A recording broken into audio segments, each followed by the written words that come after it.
to talk about expanding business in Nigeria, and the company we chose is Ford. And let me introduce ourselves. So I'm Dan Wanda. Drew Smith. Audrey Robinson, Tanya McCann.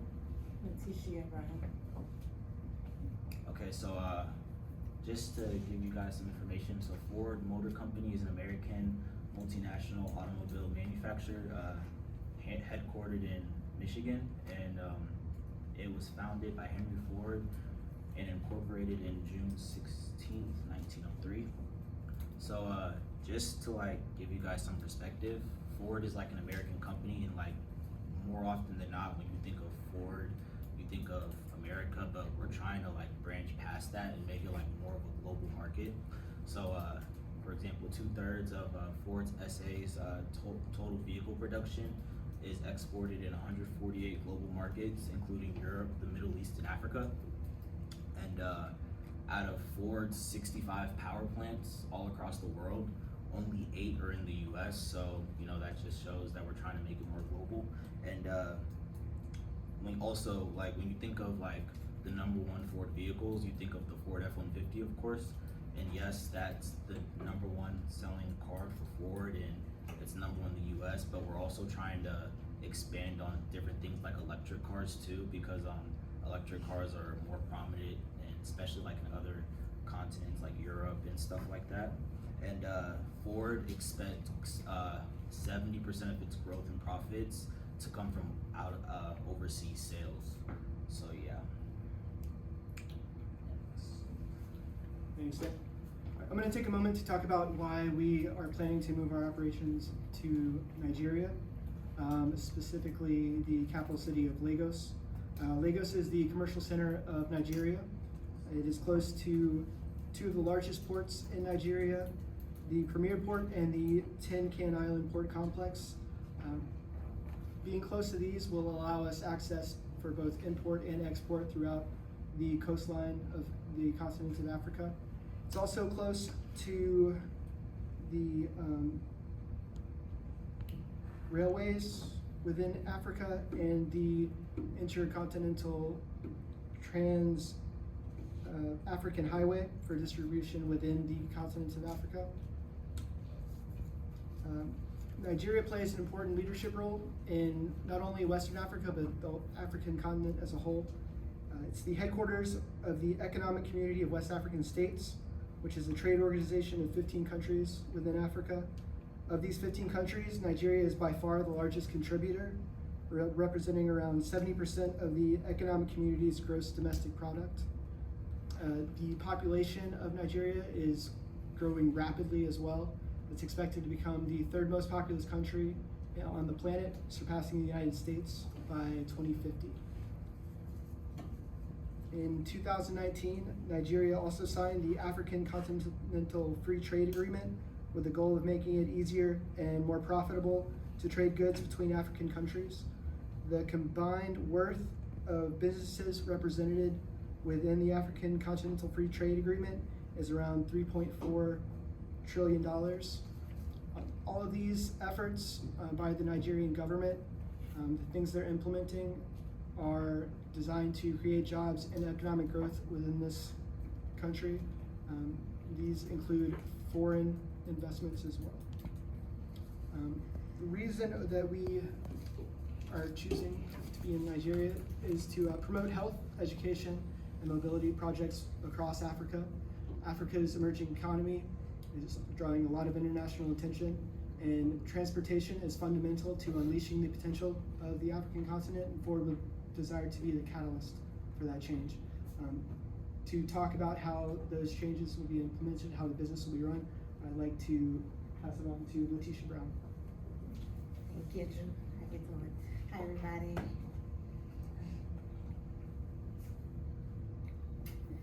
So, talk about running the business in Nigeria. They have more than one way of how business is operated. They have not only the GOP, they also have tribal hierarchy cultures. So we have to have an understanding of how each form of government and tribal culture is run. We will have a representative who understands all forms of doing business in each country and the tribal community. A consistent line of communication to prevent any misunderstanding. Reason being is if we don't keep the communication up, they will feel like they need to do a negotiation. So once we have a negotiation put in place, we like to keep the line of communication going so that everything will run smoothly. The HR department will have documents, guidelines, handbooks, and everything of how business will operate for the employees and the higher ups. We meet deadlines on time or early if needed. We have a detailed plan on how everything is going with the government as well as with our departments along the manufacturing. Doing proper protocols according to the government of Nigeria because they do operate through the British law. We subscribe to more hierarchy models for the business interaction with the tribal community and emphasize on building loyal relationships between employees and government. And I will turn it over to Lucinda. Employee relations are often overlooked in a company, but they play a vital role in the success of any company.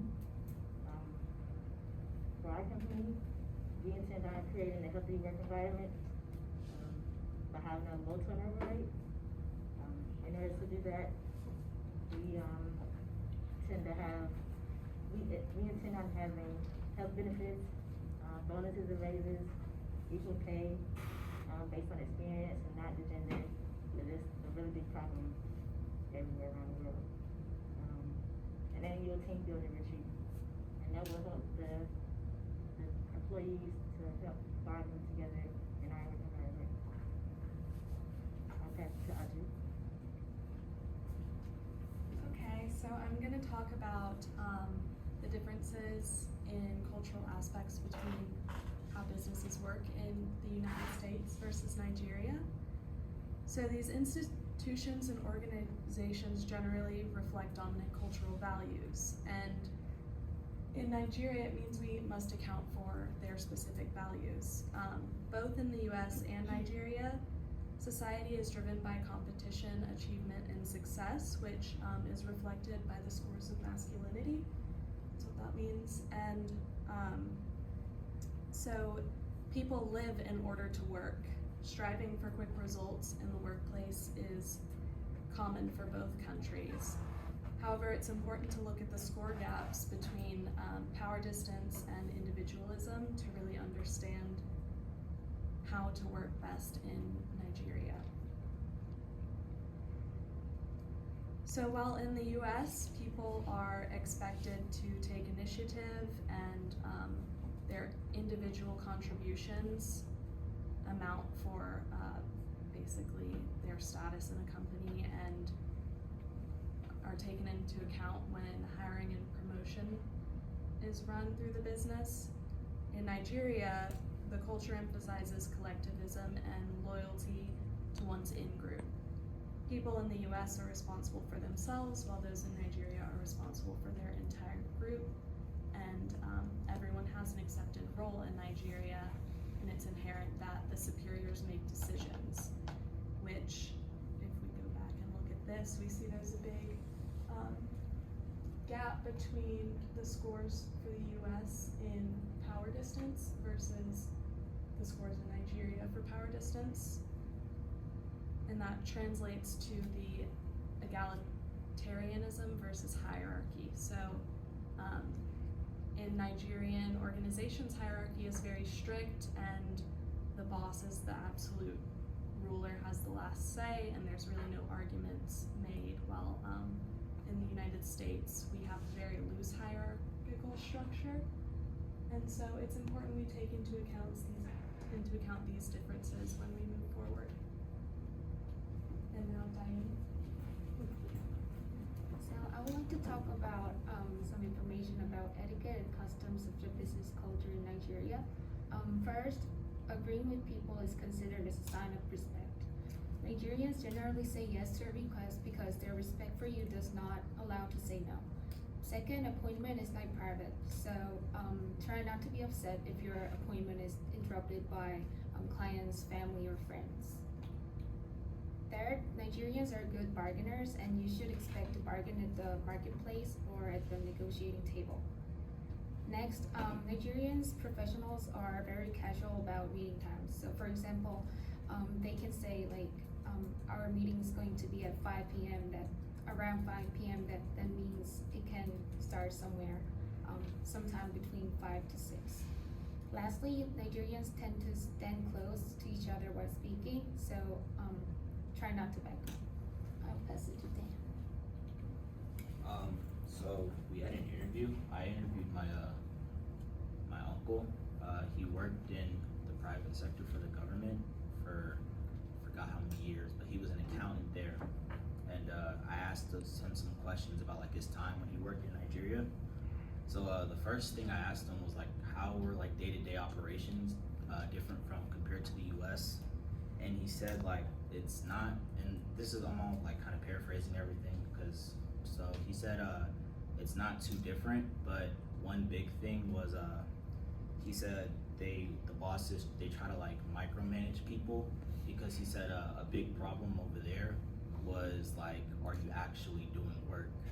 And he said that people will say, yeah, I work from 9 to 5, but are you actually doing work or being productive during that 9 to 5 hours? And he said during the time when he was over there, this was when like Facebook was becoming big, and he said a lot of people would spend a lot of time on Facebook instead of doing work and stuff like that. So he said that like there was a lot of micromanaging, and I asked him how national holidays would affect time off work, and because I do remember looking something up, and Nigeria is one of the countries with the most national holidays. And so when I asked about that, he said, well, just for the simple fact of religious holidays, because Nigeria is 49% Christian and 49% Muslim, and that 2%, it's either no religion or different religion. And so because of that, there are just religion holidays alone, like Ramadan, he said they get multiple days off, Easter, they get days off, and like of course American holidays too, like how we get Christmas off, Thanksgiving Day off, Labor Day. In Nigeria you have Children's Day and stuff like that. So just you get a lot of days off compared to what you do in America. And some no-nos. What the official language is, like what do they speak in the workplace? So if you look up on Google, it'll say English is the official language of Nigeria, but the U.S. is one of the only countries where like people don't really speak one language, and he said over there in Nigeria, not necessarily English is the first language, but mostly everybody understands English in another language.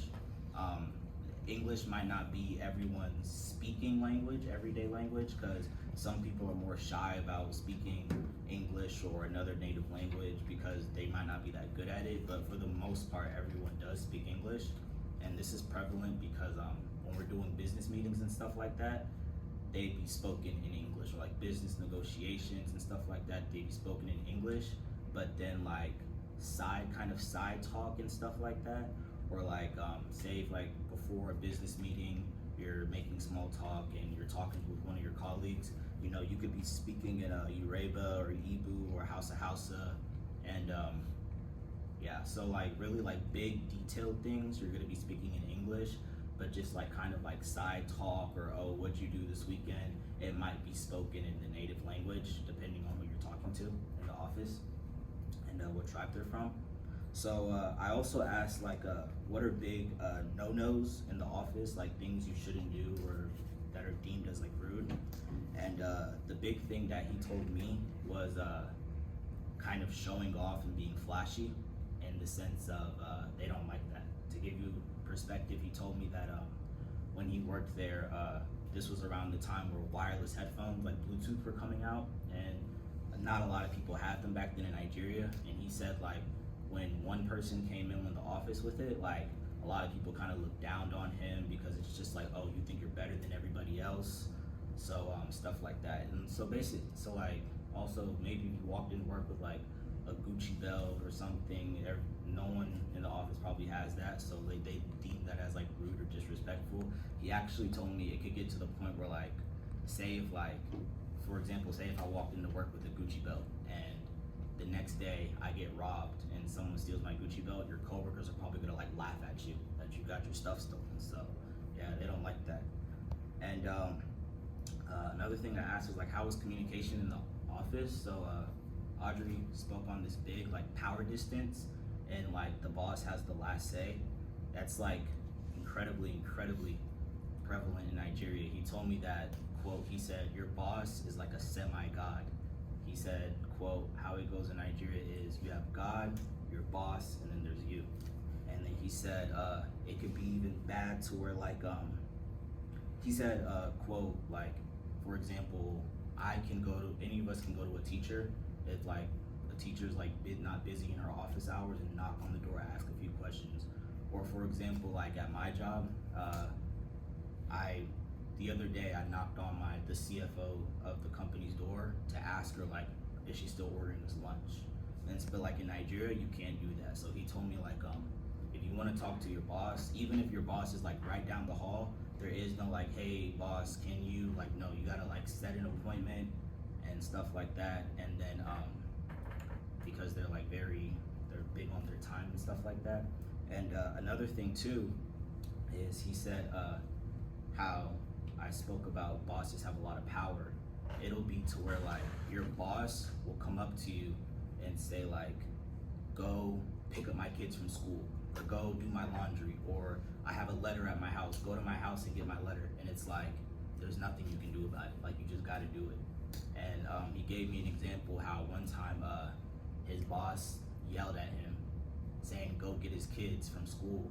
But he said that like, they're not even gonna ask you nicely, like, hey, can you go? They're just gonna let you know. He said they're not even gonna let you know. They're gonna look at you and like, yell at you and say like, why haven't you gotten my kids yet from school? Why are you still here and stuff like that? So like, the power distance in Nigeria is like a very prevalent thing. And another thing I quickly like to talk about too is like, so yes, like all of this stuff is prevalent, but it's not like this. And he was telling me it's not like this every single where.